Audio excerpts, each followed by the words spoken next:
Part 9. Akala ba niya ay madali lang ang gusto niya? Well, siguro para sa kanya ubod lang ng dali dahil hindi naman siya natatakot. Hindi siya nangangamba dahil totoong parte siya ng pamilyang Fontanilla. Paano naman ako naampun lang? Baka sa puntong bumalik ako sa kanya at malaman ulit ng lahat, kalimutan na nila na naging parte ako ng pamilyang ito. Baka ipagtabuyan na nila ako palayo. Baka isipin nila na bumalik ako para gumawa na naman ng eskandalo at sabihin nila na inilalagay ko na naman sa kahihiyan ang pamilya nila.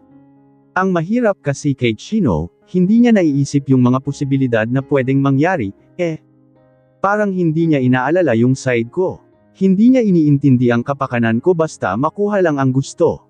Pero at least, alam niyang hindi pa kami. Alam niya sa sarili niya na hindi pa ako bumabalik sa kanya. Lumipas ang mga araw na umiilag ako sa kanya. Kung pwede lang rin sanang hindi sumabay sa pagkain kapag kasama siya, gagawin ko. Pero dahil ayokong magtaka ang mga magulang namin, nakisama na lang ako. At alam kong napapansin niya iyon pero siguro ay pinipigilan na lang niya ang pagtatanong. Hindi ko rin naman siya kakausapin kung sakali. Nginat-ngat ko ang inner chick ko habang nakatingin sa mga damit na nasa loob ng closet. Hindi ko alam kung ano ang isusuot ko mamaya.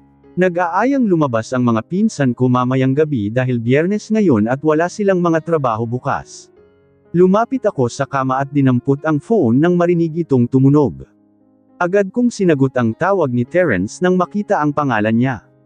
Papunta kami dyan, entre ng kapatid ko na ikinasinghap ko. May naririnig akong mga tinig sa background niya at busina ng mga sasakyan. Dito. As in dito sa bahay. Ulit ko sa tinig na naninigurado. Yup. And I'm with the boys. Ayla, imporma nito. Nakaramdam ako ng excitement sa sinabi niya kaya hindi ko napigilan ang mapangiti ng malapad. Okay. Malapit na ba kayo dito? Para masabihan ko na rin si mommy. Medyo malayo pa naman. Kaaalis lang namin kila lola. Tawagan kita ulit kapag malapit na kami. Okay. May mga itatanong pa sana ako sa kanya ngunit tinapos na niya ang tawag. Halos patakbo akong lumabas sa kwarto at nagtungo sa kwarto nila mami para sabihin na may darating akong bisita. Sinipat ko rin ang oras sa phone ko at nakita na almost 4 PM na. Mom, papunta daw po si Kuya Terence dito with our friends from the province, wika ko nang makapasok sa kwarto nila. Nakahiga ito sa kama habang nasa tabi niya si Dominic Leon. Pareho pa silang abala sa mga gadgets na hawak nila. Aniya saka mabilis na umupo mula sa pagkakahiga sa kama. Inilapag niya ang phone na hawak sa bedside drawer. Go to manang and tell her to prepare something for them to eat, lon sila katao, anak. Sandali akong nagbilang sa isip ko. Kung kasama niya silang lahat, malamang nasa 7 ang mga yun. 7 po yata. Hindi siguradong sagot ko. Sabihan ko na po si Yaya, May. Sige, susunod na ako. Ngumiti ito sa akin. Kaagad kong pinuntahan si Yaya at sinabi sa kanya na may mga darating kaming bisita. Dinaluhan na rin kami ni Mommy sa kusina, at pare-pareho naming hindi alam kung ano ang ipapakain namin sa mga darating. Mukhang na-pressure ang nanay ko dahil naging aligaga siya. O baka na-e-excite lang siya na mamit ang mga naging kaibigan ko doon. Nang wala talaga kaming maisip na ihahapag ay tinawagan na lang niya si Daddy, at nagpabili na lang. Mabuti at papauwi na siya. Hassle kasi kung magluluto pa si Yaya o kung magpapadeliver pa kami. Baka nandito na ang mga bisita, wala pa kaming maipapakain. Wala pa sila. Tanong agad ni Dad nang makarating siya. May dala itong isang food tray ng seafood pasta, 2 box ng pizza, at 3 Coke. Malapit na daw po, Dad, sagot ko. Iyon ang sabi ni Terence sa huling text niya. Siguro ngayon ay malapit na lang sila. Agad na kinuha ni Yaya ang mga dala ni Daddy sa kainayos sa may kusina. Pinaayos na rin ni Mommy yung dining area dahil dun yata niya balak pakainin ang mga darating. Nagmadali akong lumakad palabas nang marinig ko ang paghinto ng sasakyan. Akala ko pa naman ay sina Terence na, ngunit napanguso na lang ako nang makita ang sasakyan ni Chino. Hindi ko na siya hinintay na makababa dahil baka kapag nakita niya ako, isipin pa niya na hinihintay ko siya. Umupo ako sa may couch habang hinihintay ang pagdating nila Terence. Nag-text na rin ako sa kanya dahil naiinip na ako kakahintay, mas nauna pa na dumating si Chino kaysa sa kanila, kanina pa sila malapit dito. Pagpasok ni Chino ay naramdaman ko agad ang mga tingin niya sa akin ngunit hindi ko na iyon pinansin pa. Narinig ko ang yabag niya na ngayon ay patungo na sa kusina. Do we have an occasion today? Or is that what we have for our dinner later? Rinig kong tanong nito sa kung sino man ang nadatnan niya sa kusina. Para sa mga darating na bisita ni Ayla, sagot ni Yaya. Bahagya akong kinabahan nang sumagi sa isip ko si Mateo. Paniguradong kasama iyon sa mga pupunta dito. At nandito rin si Daddy. Pero siguro naman ay mahihiya iyon na magsabi, no. Lalo na't ito ang unang beses na makakapunta sila dito. Kung nasabi man niya kay Dada na gusto niyang manligaw sa akin, siguro ay dahil matagal na niya siyang kilala. Hindi naman siguro niya kakausapin si Daddy ngayon. Mga bisita, gulat na tanong nito, sino-sino, Dam ako ang paningin ko sa may gawing kusina. Mula dito sa kinauupuan ko ay nakikita ko ang pagtitig sa akin ni Chino habang nakakunot ang noo. Marahil kuryoso sa kung sino ang mga magiging bisita ko ngayon. Ngangitian ko na sana siya ngunit hindi natuloy nang may marinig akong pumaradang sasakyan sa labas. Mabilis akong tumayo at nagtungo sa terrace. Malapad akong ngumiti nang makita ang nakahintong Grandia sa mismong tapat ng gate. Mom, Dad, they're here. Anunsyo ko kahit na hindi ko alam kung nasaan ang mga magulang ko ngayon. Lumakad ako palabas para salubungin sila ng isa-isa na silang magsibabaan mula sa sasakyan. Malalapad ang mga ngiti nila at hindi nakaligtas sa mga mata ko ang pagkamahanga habang nakatingin sa bahay. Dito ka nakatira. Tumanggo ako sa tanong ni Jom. Puta. Ayan yung sasakyan ni Chino. Namamangha niyang sabi ng mapasadahan ng tingin ang sports car ni Chino sa may garahe. Pasok kayo, niaya ko sa kanila. Hello, please, pumasok kayo. Lumingon ako kay Mommy na naglalakad palapit sa amin habang nakangiti. Halata ang galit sa kanya na makita itong mga naging kaibigan ko rin doon. Nakasunod naman sa kanya si Daddy at Dom. Pinonor ko silang pumasok. Ngumiti ako kay Mateo na nasa hulihan, at sinabayan siya sa paglakad. Tita, bati ni Terence sa kabumeso. Hindi naman alam ng mga kasama niya kung ano ang gagawin hanggang sa nakipag-shake hands na lang silang lahat kay Mommy. Sunod nilang nilapitan si Daddy at ganun rin ang ginawa. Nakita ko ang pagsiko ni Kuya Ando kay Mateo nang sabihin ni Daddy na siya ang tatay ko. Nang makapasok kami sa loob ay pinaupo muna sila ng mga magulang ko at tinanong-tanong ng mga basic questions. Hinanap ng mga mata ko si Chino ngunit hindi ko siya mahagilap. Wala na rin siya sa kusina. Baka pumasok na yon sa kwarto at mas pipiliin na lang niyang magkulong doon kaysa sa makisalamuha sa mga bisita ko. Tinulungan ko si Yaya na mag-serve ng inumin para sa mga bisita, at pagkatapos ay umupo ako sa armrest kung saan nakaupo si Daddy. Umakbay pa ako sa balikat niya habang nakikipag-usap sa mga kaibigan ni Terence tungkol sa buhay doon sa probinsya. Ay, Chino, pare. Biglang sabi ni Jom na napatayo pa. Sabay-sabay kaming lumingon sa gawin ng tinitingnan niya at nakita si Chino Alaric na naglalakad tungo sa amin. Hey, bati nito. Nice to see you all here. Isa-isa niyang nilapitan ang mga bisita at nakipagkamayan sa mga ito. Napairap ako sa kawalan ng biglang maging peke ang ngiti nito ng si Mateo na ang kakamayan niya. Halata sa mukha niya na ayaw niyang makita ang isang to dito. At mukhang napansin rin iyon ni Mateo kaya sandali siyang napakamot sa ulo niya habang bumabalik sa pagkakaupo. Hindi ba kayo nagugutom? Kumain na muna kayo, ani Mommy. Tara, dito nagtinginan sila, at mukhang hindi alam kung ano ang sasabihin. Siguro ay nahihiya rin sila ngunit nang tumayo si Terence at sinenyasan silang tumayo, nagsitayuan sila. Nagtungo kaming lahat sa may dining area, maliban kay Chino at Dom na naiwan doon sa sala. Nakahanda na ang pagkain para sa kanila. Sige na, kumain na kayo. You must have all got hungry from the trip. Huwag na kayong mahiya, udyok ni Mommy. Halata kasing nagkakahiyaan pa itong mga to sa pagkuha ng pagkain. O baka nahihiya sila dahil pinapanood namin sila. Kain po, ani Jom sa mga magulang ko. Kain tayo, Ayla. Sige lang, kumain lang kayo ng kumain dyan. Ngumiti ako. Nakipagkwentuhan na rin ako sa kanila at nakipagtawanan. Halata rin na nawala na yung hiya na nararamdaman nila kanina at mukhang naging komportable na silang lahat dito.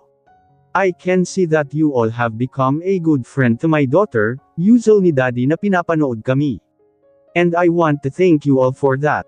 We are so grateful. Walang anuman po, sir. Mabait naman rin po si Ayla sa amin. Prinsesa nga po namin siya doon, ani Kuya Ando sa kangumiti. Tumanggaw-tango ako bilang pagsang-ayon dahil totoo iyon. Pero may isa po sa amin dito na hindi lang kaibigan ang turing niya kay Ayla, biglang singit ni Lan. Nanlaki ang mga mata ko sa narinig. Halos mailuwa naman ni Terence ang pasta sa bibig niya at masamang tiningnan ang kaibigan.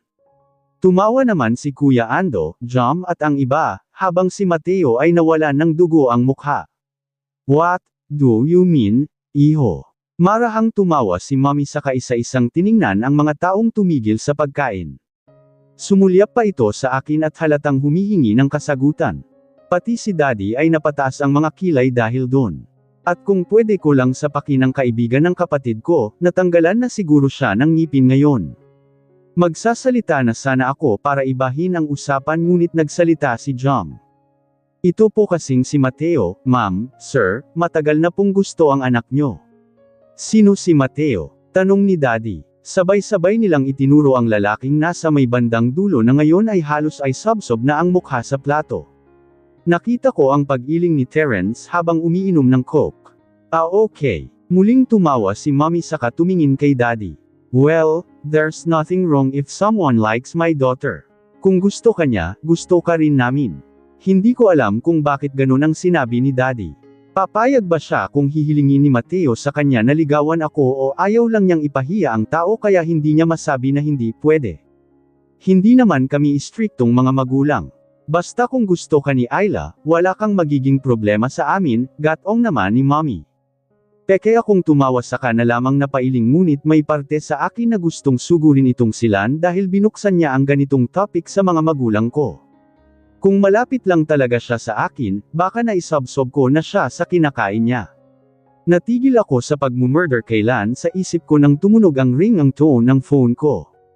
Agad ko itong kinuha dahil baka si Dada ang tumatawag ngunit nagulat ako nang makita na pangalan ni Chino ang nakita ko sa screen. Tumikim ako at saglit na sinulyapan ng tingin ang mga kasama ko bago sagutin ang tawag.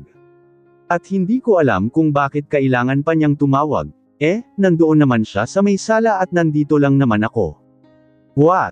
Kunot-nuo kong sabi nang sagutin ang tawag niya. I'm sure as hell that my parents would undoubtedly choose me for you instead of Mateo.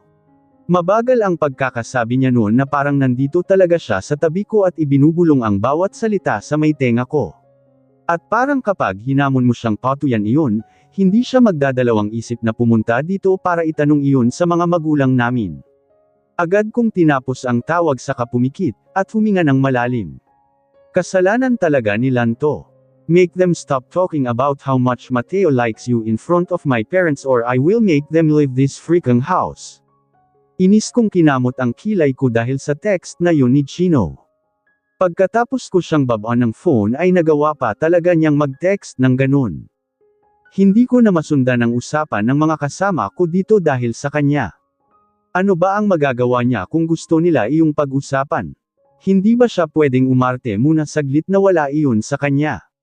Bakit ba apektado siya? At saka, bakit ba hindi niya ay respeto tong mga bisita ko? As if naman mapipigilan ko ang mga to sa mga gusto nilang sabihin. Alangan namang sawayin ko sila. Sigawan dito sa harapan ng mga magulang ko para lang manahimik sila. Hindi ba't nakakahiya iyon? Inis kong kinagat ang ibabang labi ko at gigil na nag-type ng reply sa kanya. Bakit hindi ikaw ang magsabi sa kanila? Sana malaman niya na sinisigawan ko siya sa pamamagitan ng text na yon.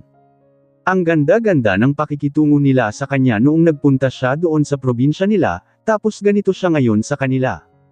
Tumitig ako sa screen ng phone habang hinihintay ang reply niya. Hinayaan ko na lang rin ang mga magulang ko na kausapin si Mateo. Hindi naman ako interesadong malaman ang kung anuman ang nagustuhan niya sa akin. Join US, Chino? Rinig kong wika ni Terence na sandaling nagpatigil sa mga nag-uusap. Mabilis pa sa 4:00 na nagangat ako ng tingin sa inaya niya. Nanuyot ang lalamunan ko at sandali akong pinanlamigan ng mukha nang makita siyang nakatayo sa tabi ni Mommy. Nakatingin silang lahat sa kanya, at mukhang hindi siya nandito upang sabayan sila sa pagkain. I think this is his response to my text. Malakas ang kutob ko na gagawin nga niya iyong sinabi ko. Agad akong humakbang palapit sa kanya. Tinaasan niya ako ng kilay habang nakatingin sa akin nang humawak ako sa braso niya. I'll have something to tell you. Peke akong tumawa saka humarap sa mga kasama namin. Please, excuse us for a moment. Hindi ko na hinintay ang sasabihin nila at hinayla si Chino Alaric Fontanilla palayo. Nakitaan ko ng pagtataka at pagtatanong ang mga magulang namin ngunit hindi ko na lamang iyon pinansin pa. Kinaladkad ko siya tungo sa kwarto ko dahil hindi ko siya pwedeng dalhin lang sa kung saan maaari kaming marinig. Wala naman itong reklamo kahit na mahigpit ang hawak ko sa braso niya. Sa katunayan nga ay nakuha pa niyang ibulsa ang mga kamay nito. Pinahit ko ang doorknob ng kwarto ko, at handa na sana siyang ipasok sa loob para kausapin ng masinsinan ngunit hindi ko na ituloy nang humawak ang isang kamay niya sa kamay ko. In my room, baby, ngumisi ito saka ako hinayla tungo sa tapat ng kwarto niya. Mabilis niyang pinahit ang doorknob saka ako marahang itinulak papasok sa loob nang mabuksan niya ang pintuan. Kaagad rin niyang isinarado iyon at hamarang pa ng tangkain kong buksan. What the hell, Chino? Reklamo ko at masamang tumingin sa kanya. Hindi ako komportable na nandito ako ngayon sa kwarto niya kasama siya. Muli kong sinubukang lumabas ngunit mas lalo lang niya akong hinarangan. Pwede mo akong dalhin sa kwarto mo, pero ako, hindi kita pwedeng dalhin dito. How ironic. Humalukip-kap ito saka ako tinitigan. May sasabihin lang ako sa'yo dun. Mariin kong sinabi. You can tell me here, cool na wika nito. Humawak ito sa magkabilang balikat ko at itinalikod sa kanya. Ilang beses akong pumalag at sinubukang tanggalin ang mga kamay niya sa balikat ko nang mag-umpisa kaming lumakad, ngunit wala rin akong nagawa lalo na noong iupo niya ako sa gilid kama. Huminga ako ng malalim saka ni-relax ang sarili. Hinayla naman ni Chino ang computer chair niya saka umupo paarap sa akin. Kung gusto kong makalabas agad dito, kailangan ko nang sabihin sa kanya ang mga gusto kong sabihin para na rin makabalik na ako doon sa dining area. Hindi ako pwedeng magtagal pa dito dahil baka magtaka pa sila. Stop acting like my friends did something terrible to you. Pareho nating alam na wala silang ginawang masama sa'yo, pahayag ko. I know. But I just couldn't bear to hear how high they were lifting Mateo in front of my parents, depensa nito. I don't want to hear them telling my parents how long he has liked you and how serious he is about you. Frente itong samandal sa upuan saka pinag-cross ang mga legs. Were you threatened that your parents might like him for me? Nanunuya kong sabi at binigyang diin ang mga words na your parents dahil mula kanina ay sinusolo niya ang mga magulang niya na parang siya lang talaga ang may karapatan. Itinungkod niya ang isang siko sa armchair sa kamarahang umiling. No, it's because you might like him. I don't. Pumalatak ako saka siya inirapan. Chino, if I like Mateo, I won't sit comfortably there while they talk about how much he is into me. And I will avoid a guy if I have feelings for him just so he wouldn't notice it. Pero dahil wala naman akong nararamdaman sa kanya, hindi ko siya iniiwasan kahit na alam kong gusto niya ako. Pinakikisamahan ko pa rin siya para lang hindi niya isipin na gusto ko rin siya. Oo, may konting pagkailang akong nararamdaman pero yun lang yun. So you still like me? Then, deklara niya habang matamis na nakangiti. What? Hindi makapaniwalang sabi ko. That's what you did to me before, and you're still doing it now. You have been avoiding me for days, Ayla. Kusa kong ikinunot ang noo ko habang nakatingin sa kanya. I couldn't even shake my head to deny it. He got me. Well, whatever. Tumayo ako. Just be nice to them, Chino. Don't be such a jerk. Kung ayaw mong makisalamuha sa kanila, the least you can do is to shut your mouth. Tinalikuran ko siya saka na nagmarcha palapit sa pintuan. Humalaklak ito saka ko naramdaman ang pagsunod niya. Nang bubuksan ko na sana ang pintuan ay bigla akong napatigil at napasinghap ng yamakap ito sa akin mula sa likuran. Umamba akong tatanggalin ang mga braso niya sa akin ngunit mabilis niyang hinawakan ang mga kamay ko. I miss you, bulong nito. Tumaas ang mga buhok ko sa batok ng marahan niyang dampian ng halik ang balat ng balikat ko na naka-exposed. Pinigilan ko ang pagpikit ng mga mata ko para damahin ang halik niyang iyon at ang yakap niya sa akin. Shino, saway ko sana ngunit hindi pagsaway ang naging dating. I thought I wouldn't be able to hold you this close again. I thought I could only look at you from afar, pahayag nito sa mababang tinig habang nakapatong ang baba sa balikat ko. Ang sama-sama ng loob ko sa'yo dahil nagawa mo akong iwan kahit na hindi maayos ang lagay ko noon. Nagawa mo akong talikuran sa kabila ng kalagayan ko.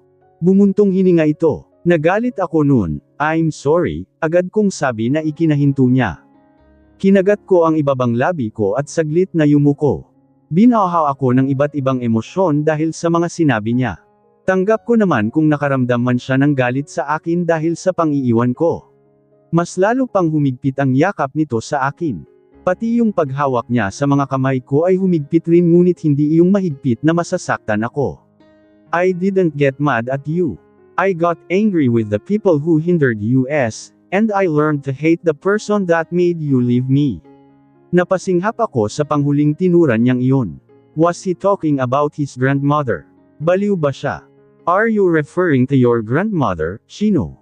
Hindi ito sumagot. You shouldn't feel hatred towards anyone, lalo na sa lola mo. Galit siya noon dahil sa nangyari sa'yo.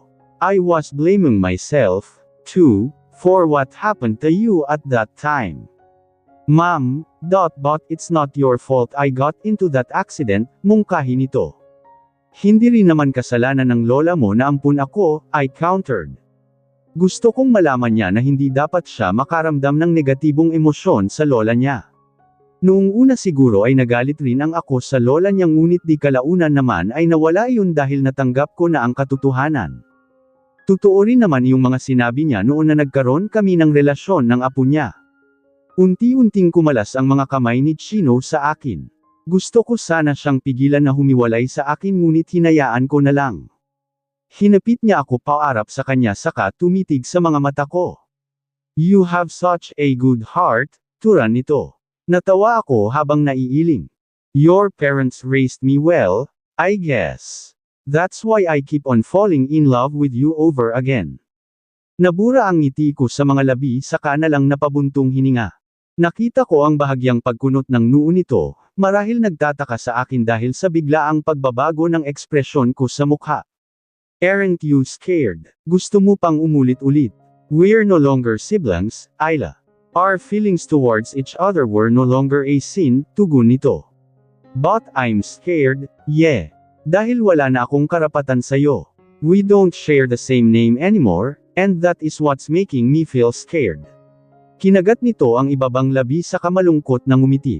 Tumanggaw-tango ako at nakuha ang punto niya, ngunit hindi ganon ang ibig kong sabihin sa tanong ko. Hindi ka takot na humarap sa mga tito at tita natin kung sakali. Hindi ka takot na maulit yung dati. Natakot ba ako noong una? Tinaas niya ang mga kilay niya. This second life of mine would just go to waste if I still can't have you in it, Ayla. Kaya hindi ako matatakot na umulit-ulit. Huwag mo lang sana akong hayaang maubos ngayon. Lumunok ako sa kakumurap-kurap dahil hindi ko alam kung ano ang sasabihin ko sa kanya. Okay, halos pabulong kong sabi. What does your okay means, baby? Tanong nito ngunit sa tingin ko ay alam na niya dahil nakangiti siya. Umiling ako dahil hindi ko pa kayang sabihin sa kanya ng diretsyo na gusto ko ring umulit kami. Na kami na ulit o mga salitang katulad noon. Lalabas na ako, Chino. Baka hinahanap na nila ako, nagmamadali kong sabi saka na humarap sa pintuan. Mahina itong tumawa at hindi na ako pinigilan pa. Pinahit ko ang doorknob at halos mapatalon sa kaba ng pagbukas ko ng pintuan ay bumungad sa akin ang mukha ni Ryan. Namilog pa ang mga mata nito nang mamukhaan ako. May kakaiba akong emosyon na nakita sa mga mata niya dahil lang sa nakita niya ako dito sa loob ng kwarto ni Chino. Agad namang lumapit sa tabi ko si Chino nang mapansin akong napahinto. I'm sorry. I didn't mean to interrupt your intimate business, usual ng pinsan ko at hinayla posara ang pintuan ngunit kaagad na hinawakan iyon ni Chino sa kamuling binuksan. Nakaramdam ako ng hiya dahil doon sa sinabi niya. Intimate business. Really? Anong ibig niyang sabihin? We just talk. Shut up, Ryan. We did nothing aside from talking, simpleng wika ni Chino sa pinsan. Tumawa si Ryan habang nakatingin sa akin. Sinimangutan ko siya saka na humakbang palabas ng kwarto. Naramdaman ko naman ang pagpasok niya sa loob at ang pagsarado ng pintuan. Inayos ko ang sarili ko kasabay ng paghinga ng malalim saka na nagtungo sa sala kung saan ko naririnig sina Mommy at ang mga kaibigan ko. Hindi lang si Ryan ang dumating sa mga pinsan ko dito sa bahay. Halos silang lahat ay nandito para ipaalala iyong tungkol sa pagpunta namin sa 7th Street. Akala yata nila ay nakalimutan namin ang tungkol doon. Nadatnan pa nila sina Terence at ang mga kaibigan niya. Nasabi rin nila sa kanila ang lakad namin ngayong gabi at inanyayahan sila na hindi naman nila tinanggihan. Ipinaalala pa nila sa akin yung pangako ko na ililibre ko sila kapag nagpunta sila dito. Napag-usapan na rin namin ang tungkol sa plano sa birthday ko. Nakapagpabook na pala ang mga magulang ko sa Alfresco Resort kahit medyo malayo pa ang kaarawan ko. Dinaluhan na rin kami nila Chino at Ryan dito sa sala. Nakikipag-usap naman si Ryan sa mga bisita habang si Chino ay pinanatiling tikom ang bibig na mas gusto ko. Kaysa naman sa maglabas siya ng hindi kanais-nais na salita, mas gugustuhin ko na lang na manahimik siya. Pero syempre, hindi nakakaligtas sa mga mata ko ang pagtabang ng mukha niya sa tuwing nagkakausap kami ni Mateo. Nang medyo dumidilim na sa labas ay nagpaalam na sina Terence na aalis na. Hinatid ko sila sa labas kasama si Mommy at Daddy. Sa 7th Street, kuya, ha? Paalala ko, isama mo na si ate, dagdag ko pa na pinatutungkulan si Doreen. I'm not sure about Doreen, Ayla. But I'll try bringing her with us, Anya. Tita, tito, una na po kami. Ngumiti ito sa mga magulang ko. Muli ring nagpaalam ang mga kaibigan niya saka na nagsipasukan sa loob ng sasakyan. Nang hindi na namin matano ang sasakyan nila ay doon pa lang kami pumasok sa loob. Abala naman ang mga pinsan ko sa kung aling bar ang magandang puntahan doon sa 7th Street mamaya. Iniwan naman kami ng mga magulang ko dito sa sala. Ready na ba kayo? Ganyan na yung mga suot nyo. Tanong ko saka sila isa-isang tiningnan. Hell no, mabilis na tugon ni Amara. We just came here to remind you about our night out. Sabay na lang ba kayo ni Chino o sasanduan ka pa namin dito? Ani Rian saka sinulyapan ng tingin ang pinsan. Sabay kami, walang pag-aatubiling sagot ni Chino. Ngumiti na lang ako at hindi na kinontra pa iyon. By the way, Sherry and Leila saw our pictures I uploaded on social media. Nagtanong sila about sayo kung nandito ka na raw, salaysay nito. I told them yes. And I think they wanna meet up with you. Will you be comfortable having them around? Sinabi ko kasi sa kanila na pupunta tayo sa 7th ngayon. Tumango ako at ngumiti sa kanya. I'm fine with them. Matagal ko na rin naman silang hindi nakikita at nakakasama. Wala naman akong problema sa dalawang yun, at gusto ko rin naman silang makasama ulit. They've been good to me, at wala naman akong natanggap na mas asama o masasakit na salita mula sa kanila nun. Maybe they talk behind my back about my past issues, pero wala na yun sa akin. Kung si Leila at Sherry lang naman, okay ako. Pero kung pati si Princess, I'm sure I won't ever feel comfortable around her anymore. Nang magsiuwian ang mga pinsan namin para makapag-ready sa pagpunta sa 7th ay ganon na rin ang ginawa ko. Ilang minuto akong tumunganga sa closet dahil sa kadahilan ng hindi ko alam kung ano ang isusuot ko. Dinampot ko na lang ang itim na tight jeans at kulay puting half-shoulder crop top saka na nagbihis. At para kumpletuhin ang porma ko ngayong gabi, kinuha ko ang pares ng flat sandals saka na isuot at lumabas ng kwarto. Ilang minuto kong hinintay si Chino sa may sala dahil mas nauna pa ako sa kanya. Tumaas ang mga kilay ko nang mamataan ko siyang hinahawi ang buhok pataas na medyo basa pa. Lihim akong napangiti nang makita ang get-up niya. Naka-short sleeve, button-down shirt loose neck ito na kulay pencil gray at pinarisan ng itim na jeans. At ngayon ko lang napagtanto na hindi na siya masyadong mukhang inosente at mahiyain dahil medyo nag-mature na rin yung hitsura niya. Mabilis kong iniwas ang tingin ko sa kanya nang damapo ang mga mata sa akin. Nakita ko pa sa sulok ng mata ko ang bahagya nitong pagngisi. Let's go, aya niya. Tumayo ako saka naglakad sa direksyon ng kwarto nila Mommy para magpaalam. Hindi ko na rin binalingan pa ng tingin si Chino dahil para akong hinahatak ng ayos niya. Paglabas ko ng bahay ay naririnig ko na ang andar ng sasakyan ni Chino. Mukhang nakasakay na rin siya sa loob kaya pumasok na rin ako at umupo sa may passenger seat. Kahit hindi niya sinasabi na dito ako, alam ko sa sarili ko na dito niya ako ipupwesto. "Stop staring at me," I said casually while waiting for the traffic lights to turn green. Ramdam na ramdam ko sa buong sistema ko ang ginagawa niyang paninitig sa akin. Parang tumatagos ang mga tingin niya hanggang sa kaluluwa ko at hindi ako nagiging komportable. Uncomfortable. Aniya at alam kong nakangisi ang gago. Umirap muna ako bago siya nilingan. Tinatambol pa niya ang mga daliri ng isang kamay sa steering wheel. Yup, simpleng tugon ko. Mahina itong humalaklak. "Of course, you are. You never felt comfortable around me." Pinaikot ko ang mga mata ko sa kaumismid. Alam naman pala niya pero bakit patuloy pa rin siyang tumitingin? Bakit patuloy pa rin niyang ipinaparamdam sa akin na hindi maging komportable? Hindi ko na siya sinagot pa at pinanatiling sarado na lang ang bibig hanggang sa makarating kami sa 7th Street. Agad naming tinungo ang bar kung nasaan ang mga pinsan namin. "Ayla," sabay na tawag sa akin ni Cherry at Leila nang mamataan akong palapit sa table nila. Pareho pa silang napatayo at nagmamadaling lumapit sa akin para salubungin ako ng yakap. "How are you, girls? Namiss ko kayo." Masayang wika ko. "Namiss ka rin namin. Ang tagal mong hindi nagpakita, ha?" Ani Cherry saka humawak sa magkabilang braso ko. Sinuri niya ako mula ulo hanggang paa, at muling bumalik ang tingin niya sa mukha ko. "Mas gumanda ka yata, ha? Masiyang mo yata ang province life." Tumawa lang ako saka tumango.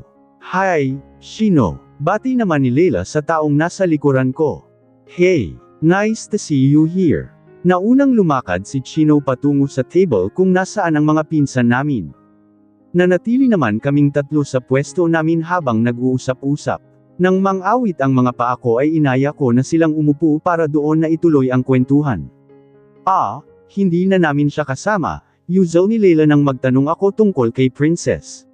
Nasa pagitan nila akong dalawa ni Cherry habang abala naman ang mga kasama namin dito sa pag-inom. May kanya-kanya rin silang pinag-uusapan, lalo na ang mga lalaki na panay ang tingin sa mga sexing babae na dumadaan dito sa table namin.